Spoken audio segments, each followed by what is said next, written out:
සුබ දවසක්. මේ වීඩියෝ එක අරාබියෙන් ට්‍රාන්ස්ලේට් කරලා ඇහුවට අවුලක් නැහැ. හොඳද? මම අරාබියෙන් ලොකුවට මෙහෙම කතා කරන්න දන්නේ නැති නිසා මෙහෙම කතා කරන්නේ. නැත්නම් අරාබියෙන්ම මම මේ කතාවත් කරනවා. හොඳේ.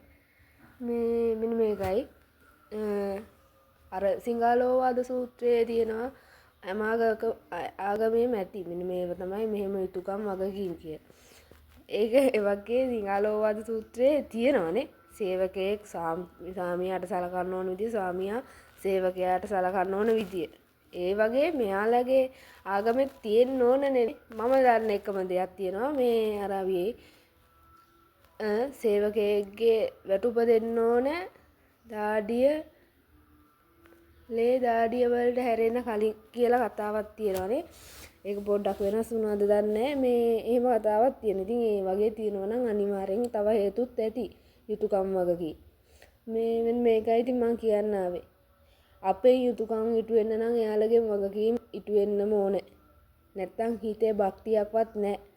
අර නිකන් නොදන්න රටක නොදන්න මිනිස්සුත් එක්ක ඉන්නවයි කියන හැඟීම විතරයි දැනෙන්නේ. මේ ඇත්තම කතාව. හොඳේ. වගකීමක් ඉටු වෙන්නේ නැත්නම් යුතුයකමක් අනිවාර්යයෙන්ම මග ඇරෙනවා.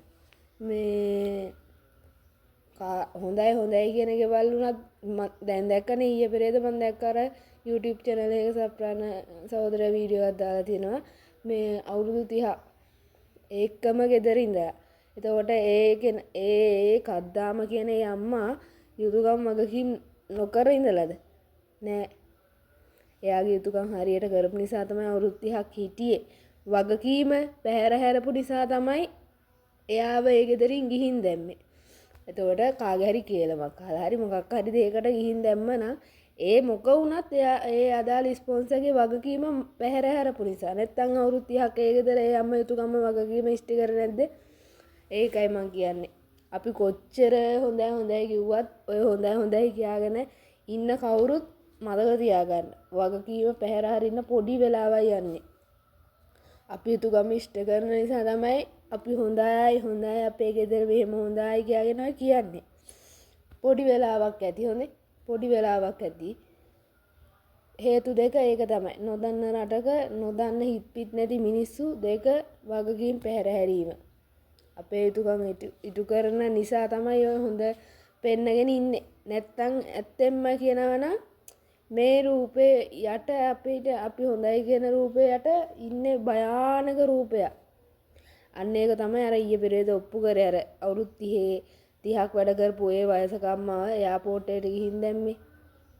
ඒ සැබෑ ස්වරූපේ පෙන්නුවා. ඉතින් මං කියන්නේ හරිම දේ නම් වැරද්දක් තිබ්බත් ඒ අම්මව එහෙම යවන්න නරකයි. කමක් නැහැ. ඉතින් ඒ අම්මගේ දෛවය තමයි මං කියන්නේ මං ඒ වගේ දේවල් වලින් හිතට ගන්න එකම දේ. ඔය හොඳයි කියාගෙන ඉන්නවට වඩා ගෙදර හොඳ නැත්තම් ඇත්තෙන්ම මං යනවා. ඒ වගේ තීරණ ගන්න. ඒක අවුලක් නෑ. ගෙදරින් පයින්න නෙවෙයි මම මේ කියන්නේ. මේ ගෙදර හොඳ නැත්තම් ඉන්න බෑ. මොකටද නිකන් හොඳයි කියලා හිතන ගෙවලුත් අන්තිමට මෙහෙම කරනවා නම් හොඳ නැතේ කියලා හිතන ගෙවල් කොහොමදත් හොඳ නෑනේ. මේ හරි අමාරුයි ඉතින් මිනිස්සු කියන අය තේරුම් ගන්න.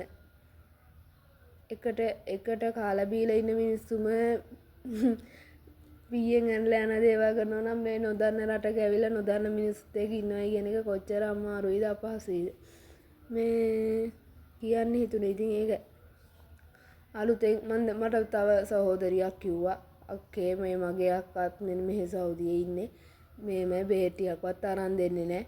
ඔහොම කියලා ඉතින් දැන් අර ලංකාවට යන්න ඕනේ ගුවට පස්සේ යන්න බෙහෙත් අරන් දීලා. ඉතින් මොකටද එන්නේ? තමන්ගේ සේවකයා. ඒ කියන්නේ කද්දාමට අවශ්‍ය ඕනෑ පෑකන් ටික කරනවා නම් ඇත්තෙන්ම සතුටින් ඒ ගෙදර ඒක අද්දාම ඉඳී. අවුරුදු 2 නෙවෙයි 5ක් වුණත් ඉඳී. ඒකයි මං කියන්නේ. නැත්තම් ඉතින් අවුරුදු 2වත් ඉන්නේ නැහැ. හිටියත් ඉතින් අර ණයයි මුගටියයි දකින්න වගේ ගානට තමයි ඉන්නේ. ඊට පස්සේ මොකටද හිත පැහැදෙන්නේ නැති ගමනේ සතුටින් තියන්න. මම මේ කියන්නේ හාම් පුතාලට. ඒ කියන්නේ ස්පොන්සර්ලට. සතුටින් තියන්න බලන්න මේ පුළුවන් උපරිමෙන් තමන්ගේ ගෙදර කෙනෙක්ට වගේ සලකන්න. වැඩකාරි තමයි.